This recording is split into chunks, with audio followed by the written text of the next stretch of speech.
Commodity. In economics, a commodity is an economic good, usually a resource, that specifically has full or substantial fungibility, that is, the market treats instances of the good as equivalent or nearly so with no regard to who produced them. 1, 2, 3. The price of a commodity good is typically determined as a function of its market as a whole. Well-established physical commodities have actively traded spot and derivative markets. The wide availability of commodities typically leads to smaller profit margins and diminishes the importance of factors, such as brand name, other than price. Most commodities are raw materials, basic resources, agricultural, or mining products, such as iron ore, sugar, or grains like rice and wheat. Commodities can also be mass-produced unspecialized products such as chemicals and computer memory. Popular commodities include crude oil, corn, and gold. Other definitions of commodity include something useful or valued for and an alternative term for an economic good or service available for purchase in the market.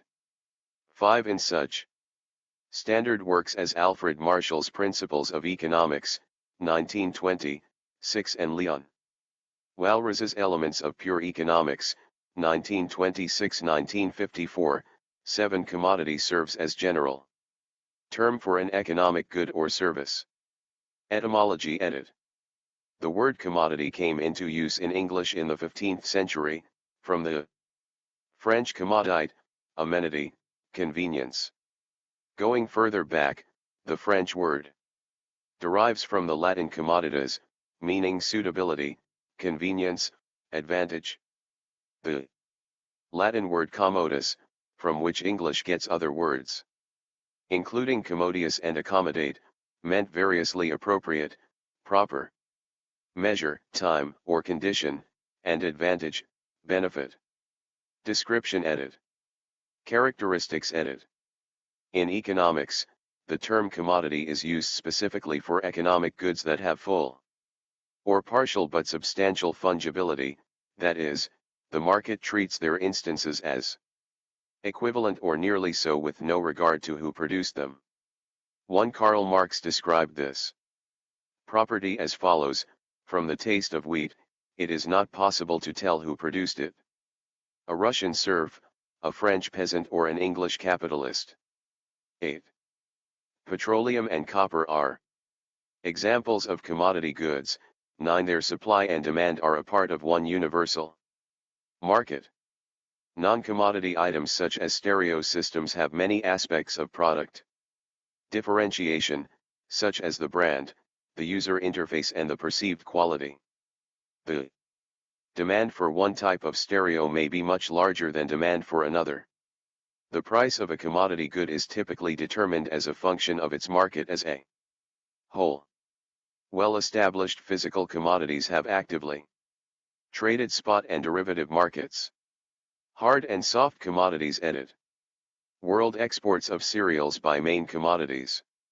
Soft commodities are goods that are grown, such as wheat, or rice. Hard commodities are mined. Examples include gold, silver, helium, and oil. Energy commodities include electricity, gas, coal, and oil. Electricity has the particular characteristic that it is usually uneconomical to store, and must therefore be consumed as soon as it is produced. Commoditization edit. Commoditization occurs as a goods or services market loses differentiation across its supply base, often by the diffusion of the intellectual capital necessary to acquire or produce it efficiently. As such, goods that formerly carried premium margins for market participants have become commodities, such as generic pharmaceuticals and drum chips. An article in the New York Times cites multivitamin supplements as an example of commoditization. A 50 mg tablet of calcium is of equal value to a consumer no matter what company produces and markets it, and as such, multivitamins are now sold in bulk and are available at any supermarket with little brand differentiation. 10. Following this trend, nanomaterials are emerging from carrying premium profit margins for market participants to a status of commodification. 11. There is a spectrum of commoditization, rather than a binary distinction of commodity versus differentiable product. Few products have complete undifferentiability and hence fungibility. Even electricity can be differentiated in the market based on its method of generation, example fossil fuel, wind, solar, in markets where energy choice lets a buyer opt, and pay more, for renewable methods if desired. Many products' degree of commoditization depends on the buyer's mentality and means. For example, milk, eggs, and notebook paper are not differentiated by many customers.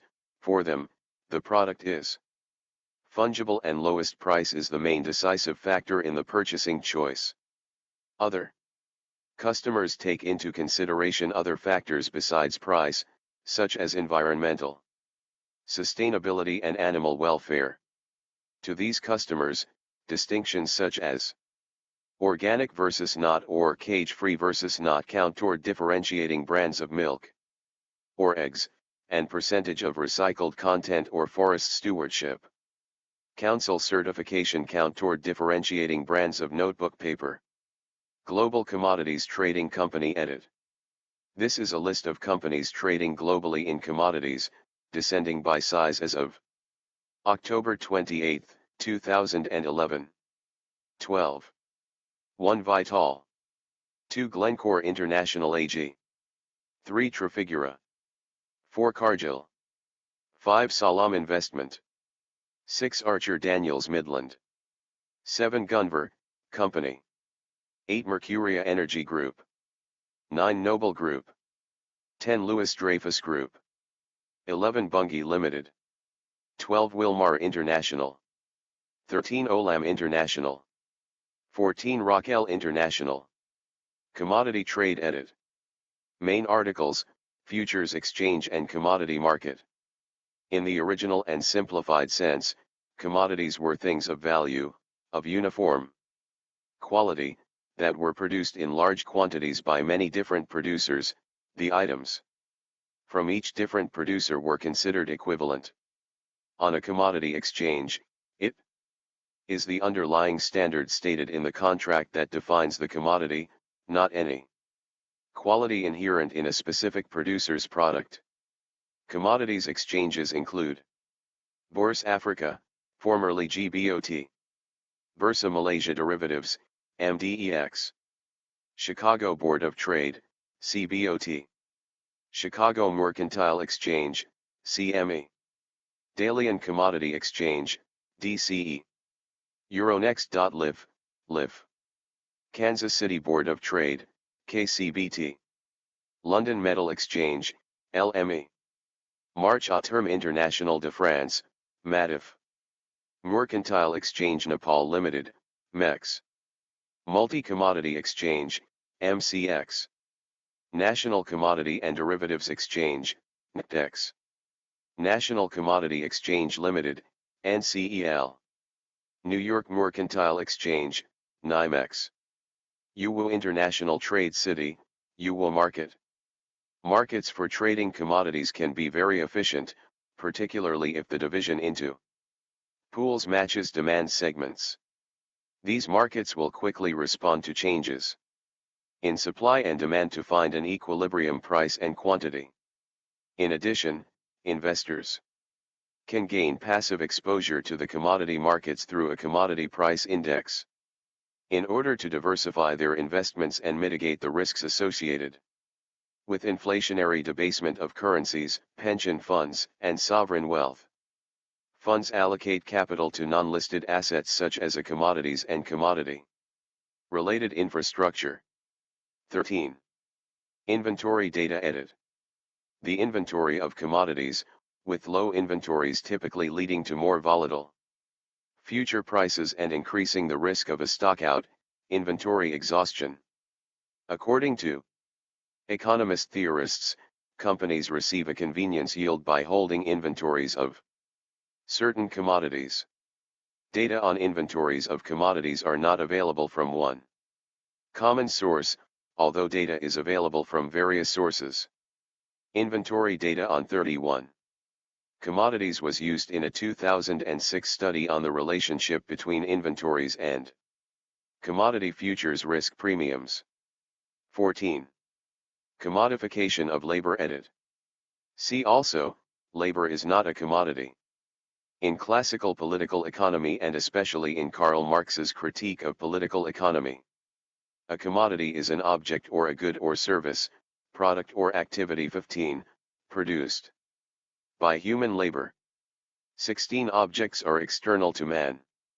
17. However, some objects attain use value to persons in this world, when they are found to be necessary, useful or pleasant in life. 18. Use value makes an object of human wants. 19. Or a means of subsistence in the widest sense. 20. As society developed, people found that they could trade goods and services for other goods and services. At this stage, these goods and services became commodities. According to Marx, commodities are defined as objects which are offered for sale or are exchanged in a market. 21. In the marketplace, where commodities are sold, use value is not helpful in facilitating the sale of commodities. Accordingly, in addition to having use value, commodities must have an exchange value, a value that could be expressed in the market. 22. Prior to Marx, many economists debated as to what elements made up exchange value. Adam Smith maintained that exchange value was made up of rent, profit, labor, and the costs of wear and tear on the instruments of husbandry.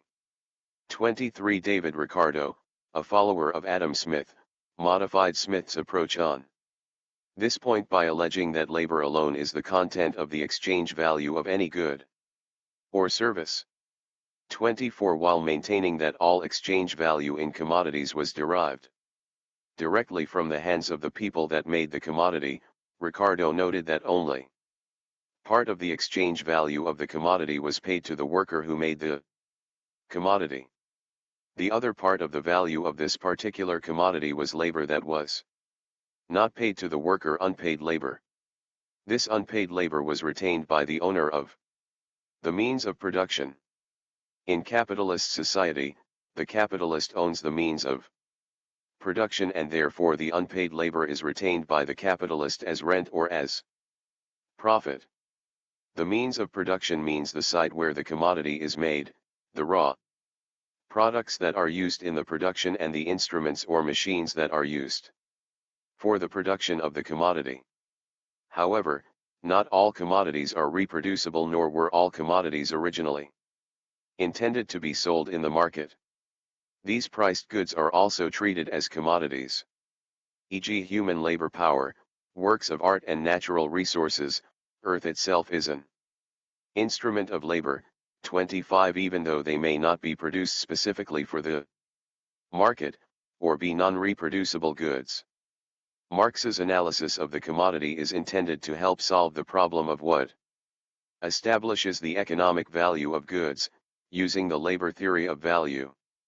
This problem was extensively debated by Adam Smith, David Ricardo 26 and Karl Rodbertus Jejetsau among others.